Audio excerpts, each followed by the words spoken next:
사랑하는 자들아 우리가 서로 사랑하자. 그런 주제로 말씀을 전하겠습니다. 오늘 사도 요한이 그렇게 이야기했는데 오늘 제가 아침에 똑같이 이야기하는 거예요. 사랑하는 성도 여러분, 오늘 이 시간부터는 이제 미워하지 말고 사랑하며 사시기를 주의 이름으로 축복합니다. 네. 누구든지 그 대상이 누구든지 모든 인간은 하나님 형상으로 지음받은 분들이고 또 다 우리가 하나님 앞에 한 가족이에요. 가족. 한 형제 자매입니다. 성경이 가르치죠. 혈과 육으로 이루어진 가족은 잠깐 이 땅에 사는 동안 잠깐입니다. 이 믿음으로 이루어질 가족은 하나님 나라에서 영원히 이루어지기 때문에 혈과 육으로 이루어진 가족은 잠깐이라고 했어요. 영원한 가족은 믿음으로 이루어지는데 우리가 다 하나님의 가족입니다. 하나님이 우리 아버지고 형제 자매예요. 그래서 우리가 서로 미워하면 안 되고 주님 앞에 갈 때까지 오늘부터는 이제 사랑하며 사시는 사랑이 충만한 여러분 되기를 주의 이름으로 축복합니다. 요한일서 우리 공부할 때에 요한이 맨 처음에 뭐라고 하면서 시작을 했어요. 하나님은 빛이라. 하나님 비유적으로 말씀을 해요. 하나님 빛이시라. 그 빛이라고 하는 메타포가 뭘 의미하느냐? 요한일서에서 크게 세 가지를 얘기한다는 거죠. 하나는 진리의 빛이시고 하나는 의의 빛이시고 또 하나는 사랑의 빛이다. 그렇게 말씀을 드렸습니다. 그래서 진리의 빛, 진리 안에 거해야 되고 또 어제도 그래서 진리 안에 거해야 우리가 적그리스도와 이단들을 속지 않고 물리칠 수 있다. 이걸 배웠습니다. 또 우리가 하나님의 자녀이기 때문에 우리가 의롭게 살아야 된다. 깨끗하게 살아야 된다. 거룩하게 살아야 된다. 이걸 계속 강조했죠. 요한일서에서. 그리고 또 하나 이제 정말 그 셋 중에서도 제일 많이 강조하는 게 뭐냐면은 하나님은 사랑이시기 때문에 우리가 마땅히 사랑해야 돼. 사랑하는 게 당연하다, 마땅하다, 옳다 그런 말이에요. 그렇게 안 하면 그 사람은 하나님께 속한 자가 아니다. 오늘 그렇게 오늘 가르치죠. 3장 10절부터 보면은 우리가 이미 공부했어요. 사랑하지 않는 자는 하나님께 속하지 않은 자라 그랬습니다. 3장 10절에. 또 3장 12절에 보면은 사랑하지 않는 자는 가인에게 속한 자라 그랬죠. 자기 동생을 미워해서 돌려 때려 죽인 가인에게 속한 자인데 그 가인은 악한 자에게 속한 자예요. 그러므로 사랑하지 않는 자는 악한 자에게 속한 자라 그랬어요. 성령에 속한 자가 아니라 마귀에게 속한 자다. 이미 그렇게 이야기했습니다. 그리고 그 안에 영생이 없는 자다. 그러니까 내가 영생을 받은 자냐 안 받은 자냐 하나님의 자녀가 됐느냐 안 되느냐는 내가 어떻게 사느냐를 통해서 알 수 있다는 겁니다. 내가 사랑하고 있는가 미워하고 있는가. 그게 우리가 어떤 사람인가를 보여준다 그랬어요. 자, 그러면 오늘 말씀에서는 또 사랑에 대해서 또 가르쳐요. 제가 말씀드렸죠. 사도 요한은 논리적으로 쭉 가서 결론 지는 사람이 아니라고. 한 주제를 조금 얘기하고 또 그 다음에 더 깊이 얘기해서 다른 주제랑 연결해서 또 얘기하고 또 그 사랑을 또 오늘 또 다른 주제에 연결해서 더 깊이 이야기하고 이런 식으로 이 서신을 써나갔는데 자, 왜 사랑하지 않는 자, 형제를 미워하는 자가 하나님께 속한 자가 아닌가? 오늘 그 분명한 이유를 이야기합니다. 7절에서 10절까지 길게 이야기하는데 같이 한번 읽어보겠습니다. 시작.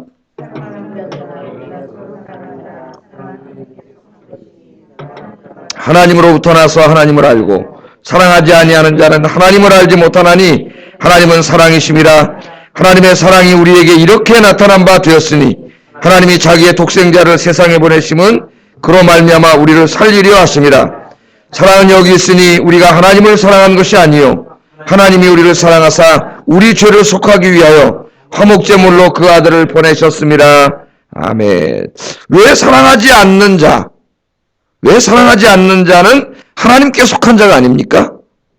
이유가 뭐예요? 하나님은 사랑이시기 때문에. 여러 성품 중에 그 하나의 성품이 사랑이 아니고 하나님은 그 자체가 그 본질이 사랑이세요. 하나님이 사랑이시기 때문에 사랑하지 않는 자는 하나님께 속한 자가 아닌 분명한 증거입니다. 사랑이 하나님께 속했는데 사랑하지 않을 수가 없어요. 그래서 하나님이 사랑하시기 때문에 사랑하지 않는 자는 하나님께 속한 자가 아니에요. 자, 그러면 도대체 하나님의 사랑은 어떤 사랑입니까? 여러분, 하나님의 사랑. 하나님의 사랑은 어떤 사랑이죠? 오늘 본문에 그걸 이야기하고 있어요. 하나님의 사랑은 어떤 사랑이에요? 독생자를 보내주신 사랑이요. 누구를 위해서? 우리를 위해서. 그래서 성육신 하심을 부정하는 자마다 적그리스도요 이단이라 우리가 이렇게 공부했죠. 하나님이신 그분이 인간의 몸을 입고 우리를 구원하기 위해서 이 땅에 찾아오셨다는 이게 하나님의 은혜요 크신 사랑이라 그랬죠. 초대교회 이단은 그걸 부정했다 그랬어요. 또 하나는 오셨는데 그 사랑을 오신 예수님은 어떻게 보여주셨어요? 화목제물이 되어주심으로 사랑이 무엇인가 보여주셨어요. 화목제물은 이 힐라스테리온이라는 헬라 말인데 이 히브리 말로는 카포레트라는 말이고요.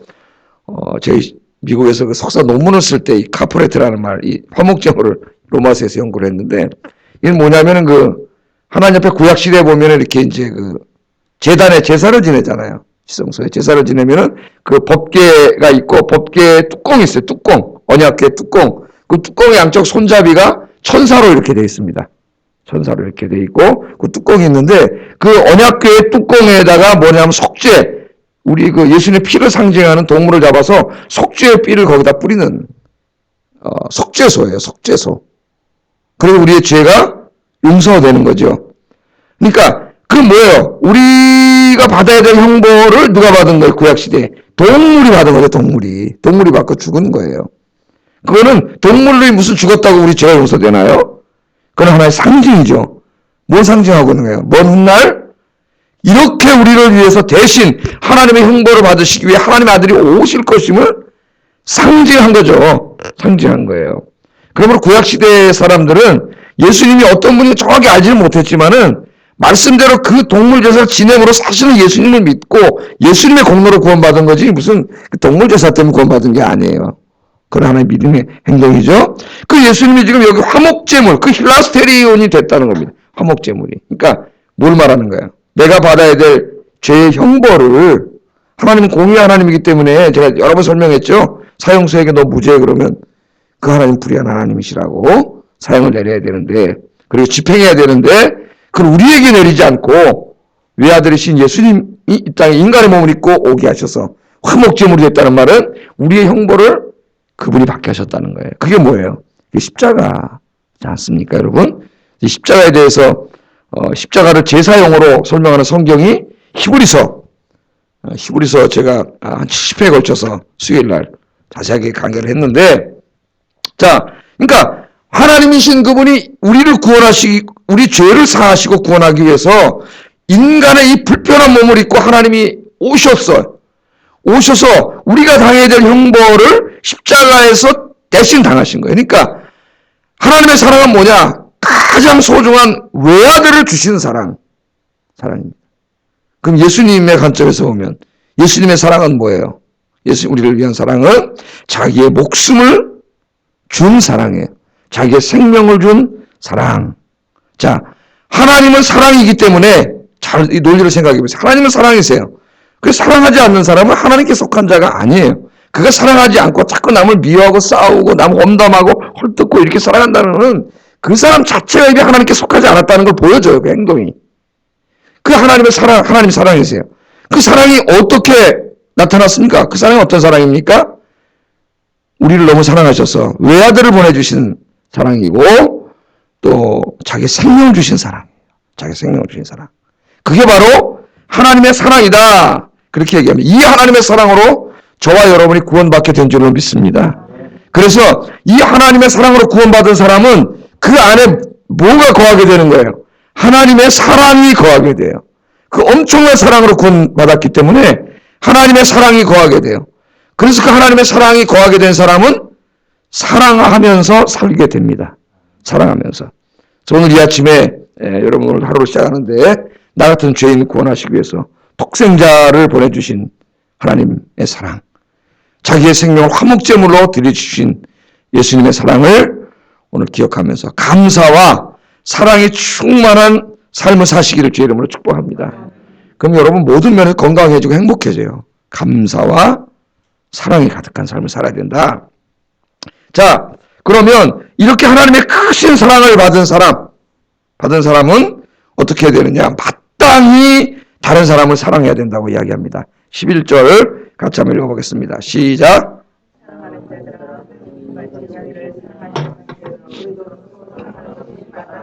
아멘. 이같이가 뭐예요? 외아들을 주시는 사랑이죠. 자기 생명을 주신 사랑이죠.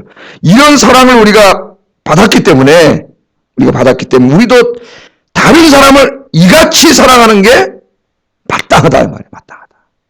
그게 옳은 것이고 당연히 그렇게 살아야 된다. 여러분 사랑하며 사십니까? 어떠세요? 예수님 원수까지도 사랑하라 그러셨는데 여러분 십자가에서 뭐예요? 예? 예수님 십자가에 달려 돌아가시면서 우리는 구원을 받았고 영생을 받았고 하나님 나라 시민권도 받았습니다. 근데 하나님이 이제는 이 사랑을 우리 안에 있는 하나님의 사랑을 다른 사람에게 나누어 주기를 원하세요. 그 사랑은 뭐예요? 우리의 죄를 용서하신 사랑이기 때문에 우리도 다른 사람의 죄를 용서하기를 원하세요. 우리에게 고통을 준 사람을 어떻게 해요? 주님이 우리를 용서하신 것처럼 용서하며 살기를 원하세요. 원수를 사랑하라 그랬어요. 원수를 축복하고 기도하라 그랬어요. 그게 진정한 사랑이라고 얘기했습니다. 또 하나의 사랑은 뭐예요? 가장 소중한 생명과 독생자를 주신 사랑이기 때문에 우리가 어떻게 하기를 원하세요? 우리에게 가장 소중한 것들을 다른 사람에게 나누어 주면서 살기를 원하세요. 그럼 뭐가 제일 소중해요? 돈, 시간, 그렇죠? 그럼 우리 소중하지 않습니까? 그런 것들을 나누어 주면서 살기를 원하시고 마땅히 그렇게 살아야 된다는 거예요. 여러분 우리가 하나님 앞에 받은 그 엄청난 사랑을 생각하면은 그렇게 사는 게 마땅하다는 거예요. 나도 용서하고 또 내 소중한 것들을 나누어 주고 다른 사람에게 관심 갖고 그렇게 사는 것이 마땅하다. 그렇게 이야기합니다. 우리가 이렇게 살면 어떤 일이 벌어지느냐? 12절 읽어보겠습니다. 12절 시작.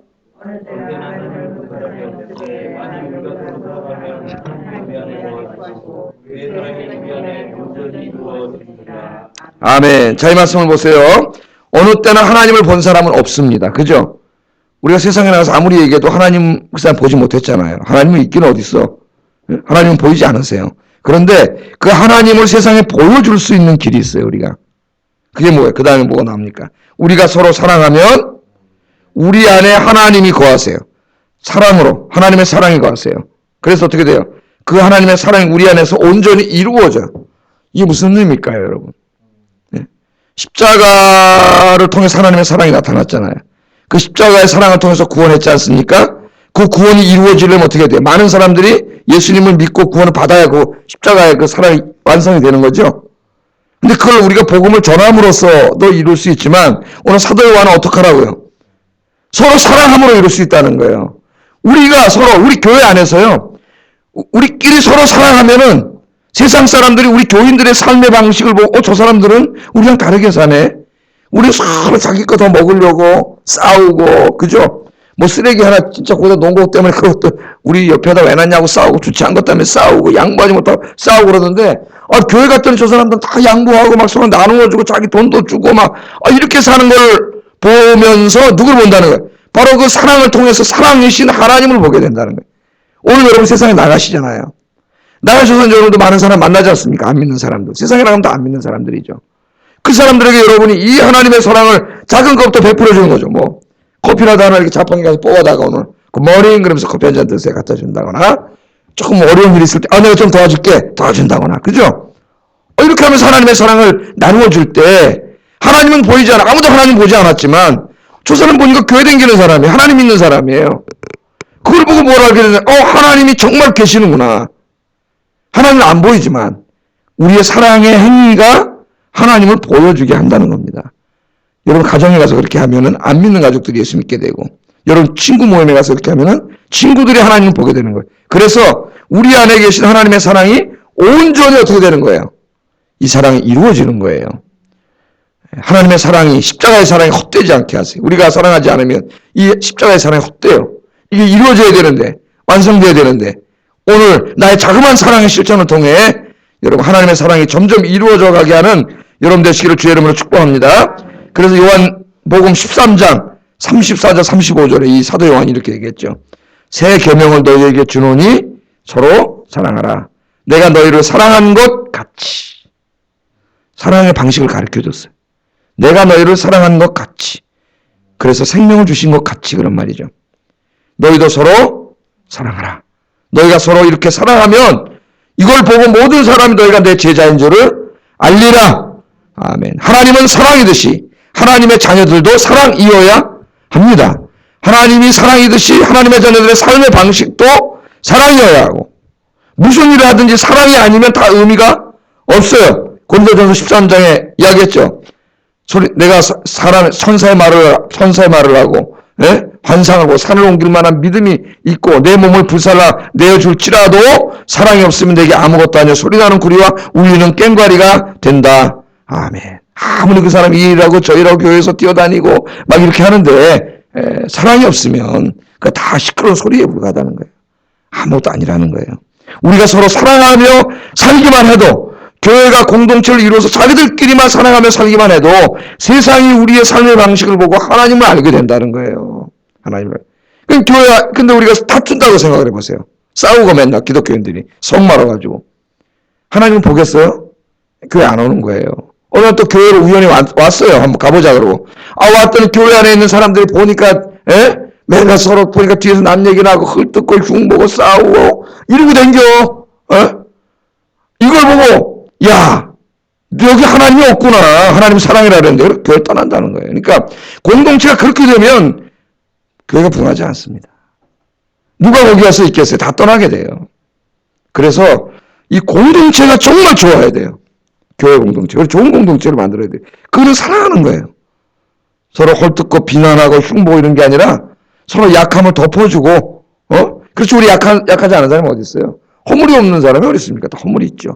서로 기도해주고, 세상 사람들이 와서 그런 모습을 볼 때 우리 안에서 하나님을 발견하게 될 줄로 믿습니다. 그래서 서로 물고 먹으면 피차 망할까 조심하라. 하나님 주셨잖아요. 피차 망할까 조심하라. 오늘 설교를 마무리하면서 한번 이 요한 1서를 쓴 사도 요한에 대해서 한번 생각해보고 이 새벽 설교 좀 마치겠습니다. 사도 요한의 별명이 뭐예요? 사랑의 사도예요. 요한 1서 우리가 지금 읽고 있지만은 사랑이 너무 풍성하신 분이에요. 사랑의 사도예요. 사랑의 사도. 별명이 사랑이에요. 여러분 주변에 세상에 나가면은 별명이 뭡니까? 저 예수 믿는 사람들 까칠해. 이런 거 하면 안 된다 그랬죠. 예? 사랑은 온유하고 친절하고. 고린도전서 13장 4절 얘기하잖아요. 온유하고 친절하고 따뜻하고. 좀 저는 예수 믿는 사람이 따뜻하고 친절한 사람 됐으면 좋겠어요. 모두에게. 그게 엄청난 사랑이죠. 관계에 있어서. 따뜻하고 친절한 사람. 근데 이 사도 요한이 이렇게 사랑이 많으신 분이고, 오늘도 사랑하는 자들아 우리가 서로 사랑합시다. 이 서신을 쓸 때는 거의 100살이 다 된 노예 목회자인데 사랑이 풍성해요. 근데 목회자가 그 나이가 됐다고 다 사랑이 풍성한 게 아니에요. 제가 노예 가보니까 아이고 잘못 살아 목회자들 많은데 막 상소리를 하고 싸우고, 이게 잘못 살아와가지고 아이고 저 사람 어떻게 평생 좀 목사를 했나 이런 생각이 들어요. 근데 벌써 사랑이 충만해. 그런데 사도 요한이 원래부터 이렇게 사랑이 많은 분이 아닙니다, 여러분. 이 사람 원래 예수님 별명을 하나 줘준 게 뭔지 아세요? 젊었을 때 별명이 우레의 아들이라고 별명을 줘줬어요. 성경에 나오죠? 우레, 천둥 치는 우레. 우레가 뭡니까? 이런 사람이었어요. 그게 어디 나와요, 여러분? 누가복음 9장에 나오죠. 누가복음 9장에 보면은 예수님과 제자들이 사마리아, 이제 예루살렘으로 가려고 사마리아 땅을 지나야 예루살렘을 갈 수가 있거든요. 근데 우리가 잘 알듯이 사마리아와 유다는 이 왕숙이지 않습니까? 서로 원수지가 아니에요. 예수님은 인간으로 태어났는데 유대인으로 태어나셨어요. 사마리아 땅을 지나가는데 사마리아 사람들이 이렇게 나오면 예수님 영접하지 않아요. 이유가 뭐냐면은 예루살렘으로 가는 게 목적이기 때문에 우리 원수 땅으로 가기 때문에 우리 영접하지 않는다. 홀대를 했어요. 예수님을. 사마리아 사람들이. 누가복음 9장 집에 가서 한번 읽어보세요, 여러분. 그러니까 이걸 같이 옆에 따라가던 이 야고보하고 요한 형제지 않습니까? 그 요한. 이 사랑하는 자들아 서로 사랑하자. 이 젊었을 때입니다, 이 사람이. 가다 이 예수님을 홀대하니까 뭐 뿔따고 나가지고 뭐라 그랬어요? 예수님, 내가 당장 하늘에다가 그냥 요청을 해가지고 그냥 불덩이를 떨어뜨려. 저놈의 새끼들 확 다 태워 죽여버립시다. 이렇게 얘기했단 말이에요, 이분이. 그래서 예수님이 너 별명 뭐라고 줬어요? 우레의 아들이라고, 우레의 아들. 사랑의 별명이 그때는 우레였어요. 천둥이었어요. 근데 여러분, 요한복음을 계속 이제 읽어가면은 예수님은 십자가에서 나중에 달리셨을 때 모든 제자들이 다 도망갔습니다. 그런데 12제자 중에서 끝까지 예수님 십자가 앞을 지켰던 사람이 이 사람이에요. 요한복음에 나오죠. 사도 주님의 사랑하는 제자라 그랬어요. 이 사도 요한이에요. 그래서 요한은 그 예수님이 십자가에서 고난당하는 모습을 다 눈으로 봤습니다. 그리고 그 7번 말했죠. 가상칠언이라고 십자가에서 고통당하면서 한 그 이야기를 다 귀로 들었어요. 그 고통받으면서 6시간 동안 이 초절하게 막 피가 낭자하고 막 다 찢겨 죽는 그 모습을 다 본 거예요. 이 사도 요한은. 그 고통 중에도 예수님이 뭐라고 얘기하나 들었더니 아버지여 저들을 용서해 주시옵소서. 저들은 저들의 죄를 알지 못합니다. 예수님 용서해 기도. 자기를 향해 뺨을 때리고 침을 뱉고 십자가에 못 박은 사람들을 용서해 달라고 기도하는 모습을 요한은 어떻게 했어요? 다 직접 보고 들었어요. 십자가 앞에서. 그러면서 요한은 거기서 중요한 걸 깨달았습니다. 우리를 향하신 하나님의 사랑이 무언가를 우리는 지금 이 말씀을 통해서 듣지만 요한은 봤어요. 다. 바로 나를 위해 하나님이신 저분이 저 십자가에서 6시간 동안 고통당하면서 죽으시는 바로 저게 사랑이구나. 저러면서도 자기를 죽이는 저 사람들을 용서해달라고 기도하는 게 저게 사랑이구나. 자기의 생명을 저렇게 처절하게 주는 게 저게 주님의 사랑이구나. 의아들을 저렇게 주는 게 사랑이구나. 하나님의 사랑이구나. 사도 요한이 그것을 깨닫고 사도 요한이 그것을 변하기 시작하는 거예요. 이게 하나님의 사랑이구나. 이게 하나님의 사랑이구나. 이때부터 요한은 변하기 시작합니다. 조금씩이요. 사람이 하루아침에 다 변하지는 않겠죠. 조금씩 변했어요. 인격과 성품이 변했습니다. 다혈질적이고 화를 잘 내는 미성숙한 성품에서 용서하고 이해하고 자신의 소중한 것을 내어주는 사랑이 풍성한 사람이 되었어요. 그 십자가 예수님을 보면서 늘 예수님처럼 사랑하며 살아야 되겠다. 그 사랑을 실천해야겠다를 늘 묵상하니까 어느 날 이런 게 자꾸 마음속으로 묵상을 하면 어떻게 돼요? 생각을 하고 예수님처럼 되는 거예요. 예수님처럼. 그래서 오늘 이제 하나님 앞에 가기 전에는 너무 사랑이 풍성한 사랑하는 자들아 우리가 서로 사랑하자. 그런 사람이 됐어요. 그래서 여러분 예수 믿은 지 우리가 하루 이틀 3일 4일 1년 2년 3년 4년 5년 쫙 되지 않습니까? 그 연수가 길어질수록 점점 더 누구를 닮아가야 돼요? 예수님 닮아가야 돼요. 그러면 노인이 될수록 어떻게 돼요? 더 예수님 닮아서 사도 요한처럼 사랑하는 자들아 우리가 서로 사랑하자. 이랬느니 교회 오면 이릅니까? 연세 드시면 이게 다 이렇게 돼요? 이렇게 돼야 정상이에요. 이렇게 돼야. 그래서 주님 앞에 갈 때 주님이 가장 닮은 모습으로 그렇게 가야 되는데 여러분 오늘 아침 이 시간 결단하십시다. 이제 이 시간에 결단하는데 늘 십자가의 사랑, 내 아들을 주신 사랑을 묵상하세요. 묵상. 그걸 생각하세요. 미운 마음이 들 때마다 화나는 일이 생길 때마다 복수하고 싶은 마음이 들 때마다 한 대 주먹이 나가고 싶을 때마다 욕설을 퍼붓고 싶을 때마다 한칸 쉬시고 십자가의 주님 우리를 용서하시기 위해 죽으신 그 사랑을 생각하면서 오늘도 우리 이 죄악된 성품을 십자가 앞에 내려놓고 조금씩이라도 주님 닮아가면 변화되는 사랑이 풍성해지는 저와 여러분 되기를 주의 이름으로 축복합니다. 기도하겠습니다.